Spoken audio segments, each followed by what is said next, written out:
বললো যে বস এইবার we are ready to take the shot. তো আমি বললাম যে চলেন, শট নেই। সবাই করতালি দিল চতুর্দিক থেকে, and I started my life as a director in that movie. Kabori কেনেরা, she is a very beautiful girl. তো তখন বলতেন যে আরেকটা হিরোইন তো আছে এটার মধ্যে, ওদিকে আবার বেশি নজর দেবেন না তো। জনগণের চাওয়ার কারণের জন্যই হোক বা যে কোনো কারণের জন্যই হোক, ববিতার সাথে আমার একটা জুটির মতো একটা তৈরি হয়েছিল। পরিচালক জনাব সত্যজিৎ রায়, তার একটা ছবিতে ববিতা কাজ করেছিল, এবং সেটাই আমাদের বাংলাদেশ ফিল্মকে হোল পৃথিবীতে অনেকটা উচ্চাসনে নিয়ে গিয়েছিল। আমি পপি ডাকি, ওর ডাক নাম হচ্ছে পপি। তো পপিকে নিয়ে আলোচনা হতে গিয়ে দেখা গেল যে 3-4 জনের নাম চলে আসতো এই আলোচনার মধ্যে। একজন হচ্ছে জাফর ইকবাল, একজন হচ্ছে আনফর্চুনেটলি দুই এক সময় আমি আমার নামও শুনেছি, ফারুকের নামও শুনেছি অনেকবার, অনেক বেশি শুনেছি। তারপরে উজ্জ্বলের নামও শুনেছি একটু কম। ছবিতে অভিনয় করার সময় আমি শাবানাকে অফার করেছিলাম, করেনি।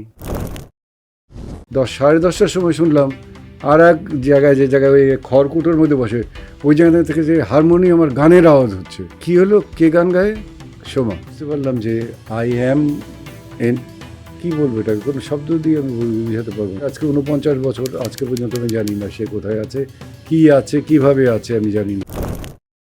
বাংলাদেশের দুজন আর্টিস্ট হিরোইনদের মধ্যে সুচরিতা আনপ্যারালাল, আর সিনিয়রদের মধ্যে আনোয়ারা। আরে ভাই, আপনি আমার রান্না পছন্দ করেন, আপনার জন্য এটা রান্না করেছি। সেই আর্টিস্ট সব একেবারেই ভুলে গিয়ে আসলে পরে একবার হ্যালোটা বলতে পারে না। 3 মিনিটের অভিনয় করে স্যার উপাধি যদি পায় লন্ডনে, তো আমরা 3 মিনিট অভিনয় করে আমার অভিনয় ক্ষমতা কতটুকু আছে আমি বুঝাতে পারবো না। অঞ্জনাকে ছবিতে আনাটা আমি এনেছিলাম দস্যু বনরে। ওয়াসিমের ফিগারটা হচ্ছে ভীষণ রকম, এত বড় মাস্কুলার, মানে ওর ফিগারের সাথে তো তুলনা করা ফিগার বাংলাদেশে এখনও কেউ আসেনি। প্রথম শটটা ছিল আমরা 3 জন একটা সিগারেটে ধরিয়ে আগুনটা একসাথে জ্বালাচ্ছি। রাজ্জাকে খুন করার জন্য রিভলভারটা বের করে রাজ্জাকের দিকে তাক করে গুলি করব ভাবছি আর কি, এইরকম প্ল্যান। রাজ্জাকও তার রিভলভারটা বের করে আমার দিকে গুলি করার জন্যে তাক করে আছে। আমি হাত থেকে রিভলভারটা ছেড়ে দিই, রাজ্জাক আমাকে স্ট্যান্ড দিয়ে ফায়ার করে। কো আর্টিস্ট হিসাবে রাজ্জাক ইজ আনপ্যারালাল, এবং সিনিয়র কো আর্টিস্ট হিসাবে রাজ্জাকের কাছে আমাদের অনেক কিছু শেখার ছিল। আমিও তার কাছে অনেক ব্যাপারে ঋণী। Alamgir all times merry go round টাইপের একটা ছেলে, গুড কো আর্টিস্ট, গান গাইতো খুব ভালো। রুবেল একেবারে আমরা 5 ভাইয়ের মধ্যে সবচেয়ে ছোট। ওকে বললাম যে আমি ওকে হিরো বানাবো। আমার অন্য 3-4 ভাই আমাকে খুব, যে এইটার নিয়ে আর কি, তুমি আমাদের টাকা পয়সা যা ছিল তুমি সব এইবার ডুবে দেবে। খোকনের অবশ্য ওই ছিল যে ও মিক্স আপ করতো, মানে কুংফু কারাটে রাখলেও তার মধ্যে মডার্ন অ্যাকশন এবং ড্রামা, ড্রামা মানুষের সবাই মিলে যাতে দেখতে পারে। আমরা যখন কাজ করতাম আমাদের জাস্ট ইমিডিয়েট পরে ইলিয়াস কাঞ্চন অত্যন্ত পপুলার আর্টিস্ট ছিল। ইলিয়াস কাঞ্চন একটা ছবি করেছে, তার নাম ছিল বেদের মেয়ে জ্যোৎস্না। এখন তর্কটা হচ্ছে এইখানে যে বেদের মেয়ে জ্যোৎস্না হচ্ছে বাংলাদেশের বেশি আর্ন করা ছবি, আর অনেকে আবার বলে যে সাকিবের কথা, একটা ছবির কথা বলে এইটা বেশি আর্ন করা ছবি। মান্নার বিরুদ্ধে কথা বলার মতো বা দাঁড়ানোর মতো কেউ ছিল বলে আমার জানা নেই। মান্না এমন একটা পপুলারিটির এমন একটা পর্যায়ে চলে গেছে যেটাকে অতিক্রম করা আমি জানি না কেউ করতে পেরেছে কিনা এখন পর্যন্ত। হয়তো তার কাছাকাছি যেতে পারে অথবা অতিক্রমও করতে পারে। সাকিব আর একজন আছে। ছবি রিলিজ হলো, মোটামুটি একরকম ব্যবসা করলো আর কি, ভালো ব্যবসা করলো। ও বলেছে, আমি তো আগেই বলেছি যে তোমরা এগুলো ছবি বানাও না, ছবি ইজ ডিফারেন্ট। ছবি সময় কালকে উত্তীর্ণ করবে, সেটা হচ্ছে ছবি। আমাকে বলে, আব্বু আমি 6টা কি 7টা ছবি বানাবো, 3টা বানিয়ে ফেলেছি আর 4টা বানাবো। আমি মারা যাওয়ার পরও যাতে মানুষ মনে করতে পারে, আমি দৃঢ়ভাবে বিশ্বাস করি যে আমি হয়তো সেদিন থাকবো না, কিন্তু তার 1-8টা ছবি অনেক সুনাম কুড়িয়ে আনবে বিদেশ থেকে। Stay fine, stay happy, stay good, এবং আমার জন্য দোয়া করবেন। আপনারা নিজের শরীরের প্রতি যত্ন নেবেন এবং সৃষ্টিকর্তার প্রতি আপনারা তার প্রতি গ্রেসিয়াস থাকবেন, মার্সিফুল থাকবেন।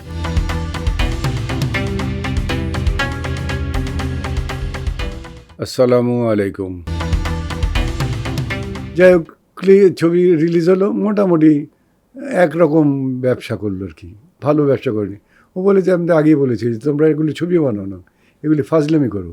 ছবি ইজ ডিফারেন্ট। ছবি সময় কালকে উত্তীর্ণ করবে, সেটা হচ্ছে ছবি। তা আমি বলি, তাহলে তুমি সেগুলো বানাও। সেগুলো বানাতে গিয়ে আরও তিনটা ছবি বানিয়েছে সে।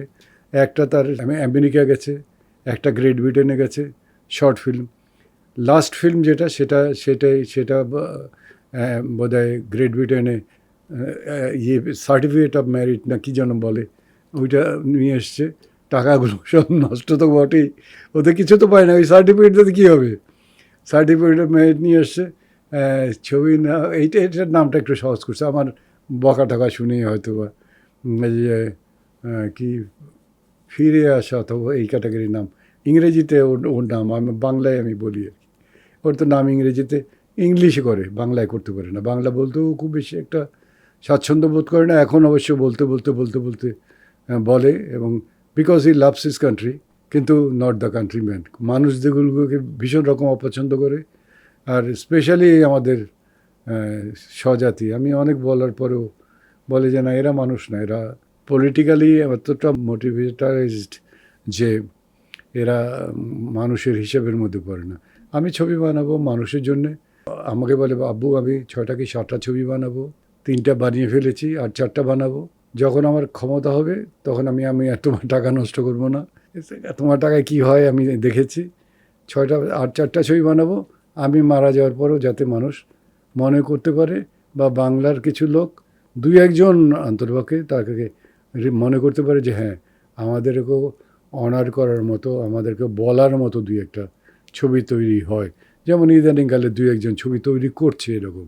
এবার তো আমাদের বোধহয় একটা ছবি, গাজী বলে কেউ একজন নাম, একটা মহিলা, সে বানিয়েছে। এই ছবিটা বোম্বেতে রিলিজ হয়েছে। বোম্বে থেকে, ওখান থেকে তাকে ভীষণ রকমভাবে অনার করে সব কিছু দিয়ে, তারপরে তারাই রেকমেন্ড করে, তারপরে এখান থেকে রেকমেন্ডেশন নিয়ে তারপরে সেটা এখানে গেছে। আউটসাইড ওয়ার্ল্ডে আমাদের বেশ কিছু জিনিয়াস আসছে। তো আমার ছেলেকে আমি বলি আর কি যে ঠিক আছে, তুমি বানাও, 1-2টো ছবি বানাও, কোনো অসুবিধা নেই। ওর সেই ফিলিংস আছে, সে বানাবে 2-একটা ছবি। এবং আমি এটাও জানি যে তার 2-একটা ছবির মধ্যে 1-8টা ছবি নিশ্চয়ই ভালো হবে, এর মধ্যে কোনো সন্দেহ নেই। কারণ ওর টেকিং গল্প না বুঝলেও অন্য সব কিছু আমি এইটুকু তো বুঝি যে হাউ হি ইজ মেকিং। যেমন অন্যদের ছবি থেকে আমার ছবি একটু ভিন্ন থাকতো, মানুষও বলতো একটু ভিন্ন ধরনের মেকিং ওনার। তো আমার ছেলের ছবিগুলো কিছুটা ভিন্ন ধরনের মেকিং ওর। আর ডক্সিলিউশন এই ক্যাটাগরি নামেই সে ছবি বানাক। আপনার দোয়া করবেন যাতে সে দেশের জন্য সুনাম বয়ে আনতে পারে। এবং আমি দৃঢ়ভাবে বিশ্বাস করি যে আমি হয়তো সেদিন থাকবো না, কিন্তু তার 1-8টা ছবি অনেক সুনাম কুড়িয়ে আনবে বিদেশ থেকে। Because she is a very very talented director. তার একটা স্ক্রিপ্ট লিখতে লাগে 1 বছর থেকে 1.5 বছর। একটা লাইন, একটা শব্দ সে 15 দিন 20 দিন বসে একটা শব্দকে নিয়ে এই সন্ধ্যার সময় বসে চিন্তা করানো শুরু করে, এই ভোর রাত্রেও শেষ করে। যাই হোক, আপনাদের দোয়া চাই, আপনাদের শুভেচ্ছা চাই। অনেক কিছুই বলেছি, আমার ভুল ত্রুটি যদি কিছু হয়ে থাকে হওয়াটাই স্বাভাবিক, কারণ আমি এখন খুব বেশিক্ষণ কথাও বলতে পারি না, খেই হারিয়ে ফেলি। তো সেখানে খেই হারিয়ে ফেলেও যদি কোনো কাউকে ভুল ত্রুটি করে থাকি, তাদের কাছে আমি ক্ষমা চেয়ে নিচ্ছি। আর সিনিয়র যারা, তাদের কাছে তো আমার বলার কিছু নাই, তারা নিশ্চয়ই আমাকে ক্ষমা করবেন। তারা আমাকে চেনেন, জানেন, তারা আমাকে ক্ষমা করে দেবেন। ধন্যবাদ আপনাদের সবাইকে।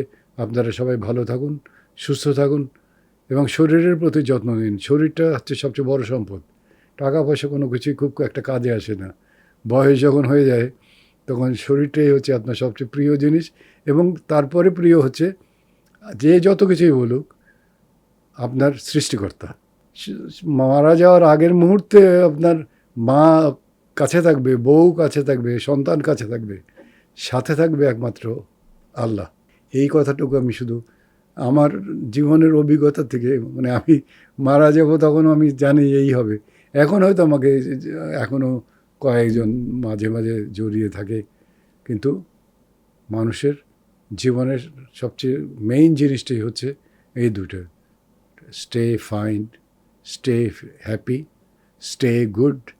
এবং আমার জন্য দোয়া করবেন। আপনারা নিজের শরীরের প্রতি যত্ন নেবেন এবং সৃষ্টিকর্তার প্রতি আপনারা তার প্রতি গ্রেসিয়াস থাকবেন, মার্সিফুল থাকবেন, তাকে তার প্রতি আপনাদের সব কিছু নিবেদন করবেন।